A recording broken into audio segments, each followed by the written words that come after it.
जय गुरु जी, शुक्राना गुरु जी। गुरु जी की प्यारी प्यारी संगत को जय गुरु जी। आशा करती हूँ कि आप सभी स्वस्थ और मस्त होंगे। जैसा कि आप सभी जानते हैं संगत जी, केवल ईश्वर ही अपने भक्तों के साथ आत्मा का संबंध स्थापित करते हैं और उनके भक्त अपने आराध्य के साथ। आज के समय में लाखों की संगत गुरु जी के विषय में जानती है और कुछ ऐसी नई संगत है जो अभी गुरु जी के विषय में खोज रही है, अभी उनसे जुड़ी है, उनके विषय में उनको जानने की उत्सुकता लगी रहती है। क्योंकि वास्तव में कहें तो हमारा ज्ञान गुरु जी के विषय में अभी कम ही है, क्योंकि गुरु जी एक अलौकिक प्रकाश हैं और प्रकाश को कोई नापा नहीं जा सकता। गुरुजी एक अथाह समुद्र है जिसे कोई पार नहीं पा सकता। गुरुजी वह दिव्य ज्योति हैं जिसे हम जैसे अंधकार में रह रहे साधारण मनुष्य नहीं जान पाएंगे। उनकी लीलाओं को तो स्वयं ब्रह्मा, विष्णु और समस्त देवतागण भी नहीं कर पाए, तो केवल हम मामूली चींटी मात्र जैसे लोग उनके विषय में क्या जान पाएंगे। फिर भी जितना हमने उनके विषय में जाना है और जितना जान रहे हैं और आगे भी जिज्ञासा है कि ऐसे ही हम जानते रहेंगे। इसी तरीके से जो नए संगत है संगत जी, उनके मन में भी जिज्ञासा रहती है, क्यूरियोसिटी रहती है, वो गुरु जी के विषय में जानना चाहते हैं। उनका जन्म, उनका व्यक्तित्व, उन्होंने क्या क्या लीलाएं की और किस तरीके से उन्होंने महासमाधि ली थी। तो उनके मन में बहुत सारी चीज़ें होती हैं। जब हम बड़े मंदिर जाते हैं संगत जी, तो हम जब चीज़ों को देखते हैं तो हमारे मन में होता है कि गुरुजी मतलब क्या, कहाँ जन्म लिया था, क्या उन्होंने अपने जीवन में लीलाएं की। तो हम साधु संतों के विषय में जानना चाहते हैं। अब गुरुजी तो खुद ही क्या थे, महाशिव थे। अब जिस तरीके से कह सकते हैं ना संगत जी, एक समुद्र में एक गोताखोर जाता है और वो समुद्र की गहराई से क्या लेकर आता है, चीज़ें लेकर आता है, बाहर लेकर आता है समुद्र में से खोज कर। उसी तरीके से जो आध्यात्मिक लोग हैं, जो आध्यात्म के मार्ग पर अभी चल रहे हैं, वो भी खोज निकालते हैं मोती जैसे साधुओं को। और किस लिए? आध्यात्म की आगे बढ़ने के लिए। अब गुरु जी के विषय में बताते हैं। गुरु जी एक दिव्य ज्योत हैं जिनका जन्म 7 जुलाई 1954 को पंजाब के मलेर कोटला तहसील के डुगरी गांव में हुआ था। पंजाब सदा से ही सिख गुरुओं की पुण्यस्थली रहा है। जिस तरह ईसा मसीह के जन्म पर 3 ज्ञानी पुरुष आए थे और उनके विषय में बताकर गए थे, इसी तरीके से गुरुजी के जन्म के समय वहाँ पर सांप दिखे थे। यह कोई अद्भुत संयोग नहीं है गुरु संगत जी, जो उनकी वास्तविकता को अवगत कराते हुए आए थे, क्योंकि वह ही क्या है, वह ही सदाशिव है और यह बिल्कुल सत्य है। गुरुजी का बचपन पंजाब के डुगरी गांव में ही बीता। वह एक किसान परिवार में जन्मे थे। उनका जन्म का नाम श्री निर्मल था। वह अपने पिता के साथ खेत में उनकी सहायता करते थे। जब भी वह अपने पिता के साथ खेती करने में उनकी सहायता करते, तो उस समय उनकी खेती कई गुना अधिक बढ़ जाती थी। गुरुजी हमेशा अपने गांव के पास संत सेवादास जी के डेरे पर मिलते थे। अनेक परिवार के लोग चाहते थे कि वे पढ़ाई लिखाई करें, जबकि गुरुजी उनके विपरीत ही कार्य करते थे।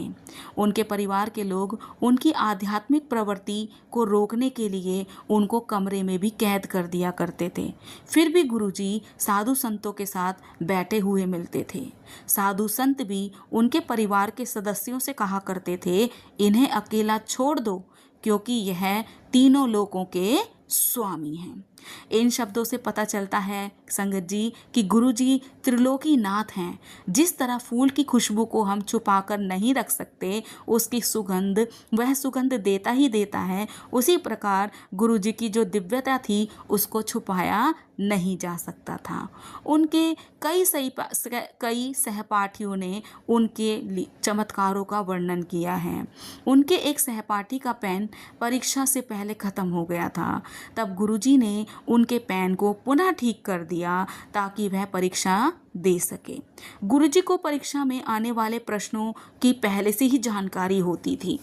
वह कक्षा में अचानक कुछ देर के लिए अंतर्ध्यान भी हो जाते थे, जिससे उनके सहपाठी और शिक्षक आश्चर्यचकित हो जाते थे। वह उनके आश्चर्य की सीमा नहीं रहती थी कि अभी तो वो कक्षा में दिखाई दे रहे हैं और सडनली ही वह गायब हो जाते थे। गुरुजी अपने पिता की इच्छा के लिए पढ़ते रहे। जैसा सभी माता पिता चाहते हैं उनका बच्चा पढ़ लिख कर समाज में एक नाम कमाए और अपनी पहचान बनाए। अपने पिता की इच्छा पूर्ति के लिए उन्होंने एमए की उपाधि प्राप्त की। गुरुजी ने अंग्रेजी भाषा द्वारा अर्थशास्त्र में 2 उपाधियां प्राप्त की थी। कुछ समय के बाद उन्होंने इस संसार में अपनी आध्यात्मिक यात्रा के लिए घर छोड़ दिया। वह अचानक से अपने किसी भी जानकार यानी कि परिचित के घर पर पहुंच जाते थे। कुछ दिन वहां रहते थे और फिर चल पड़ते थे या कई दिनों के लिए गायब हो जाते थे। अब उनके माता पिता को भी समझ आ गया था कि उनका पुत्र कोई साधारण पुरुष नहीं है। उन्होंने उनकी दिव्यता से उनको अवगत करा दिया था कि वह असाधारण हैं जिनको कोई समझ नहीं सकता। अगर कोई भक्त उनसे उनका नाम पूछ लेता था तो गुरुजी उनको बड़े प्यार से उत्तर देते थे, महापुरुषों के कोई नाम नहीं होते। इसका अर्थ यह था कि उनके नाम को नहीं बल्कि उनकी दिव्यता को महसूस करो। शरीर केवल एक माध्यम है जो मनुष्य को दुख, सुख, पीड़ा और तकलीफ ही देता है। गुरुजी के पास बड़ी संख्या में लोग अपनी समस्याओं के लिए आते थे और उनका समाधान प्राप्त कर वापस लौटते थे। जब यह बातें पंजाब में फैल गईं तो लोग गुरुजी को परखने के लिए आते थे और कुछ प्रेम पूर्वक नम्रता के साथ उनके चरणों में नतमस्तक हो जाते थे। गुरुजी अपने भक्तों का उद्धार करने के लिए अनेक स्थानों पर रहे। जालंधर, चंडीगढ़, पंचकुला और नई दिल्ली। उनके सत्संगों की पवित्र गंगा बह चली जिसे सुनकर सभी भक्तों का कल्याण होता था और आज भी हो रहा है।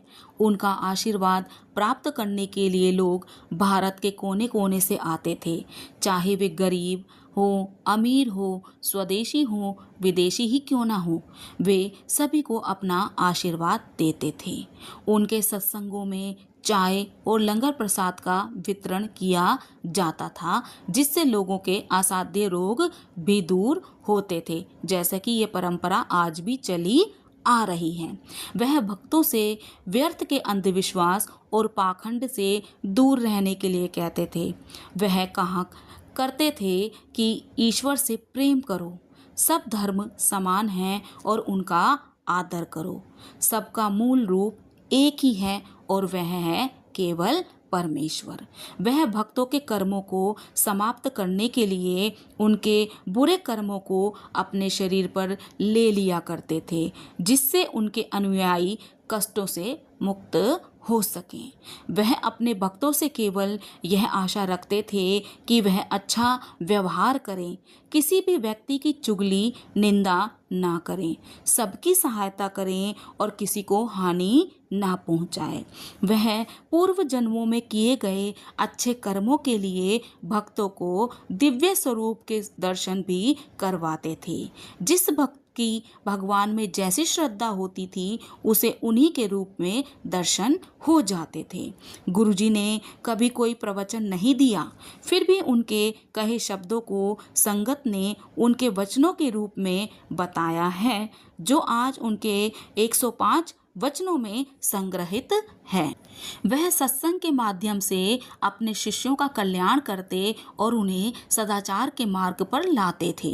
उनके संरक्षण में संगत दिन प्रतिदिन आध्यात्मिक दृष्टि से उन्नति होती जा रही थी, उन्नति प्राप्त कर रही थी और उन्नत होती जा रही थी।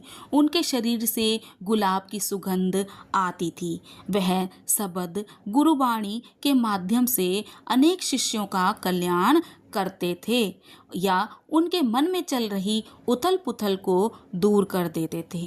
संगत को उन शब्द और गुरुबानी के माध्यम से अपने मन में चल रहे अनेक सवालों के जवाब मिल जाते थे और आज भी वैसा ही हो रहा है। गुरुजी ने 31 मई 2007 को अपना शरीर त्याग दिया, जो केवल एक शिक्षा मात्र है कि शरीर खत्म हो जाता है परंतु आत्मा आज भी अमर है और आगे भी रहेगी। इसका सीधा साधा जागृत उदाहरण गुरुजी का स्वरूप है। आज भी उनके स्वरूप से हम बातें करते हैं तो शिष्यों को उनके होने का आभास होता है। वह स्वरूप मात्र नहीं बल्कि साक्षात गुरुजी हैं।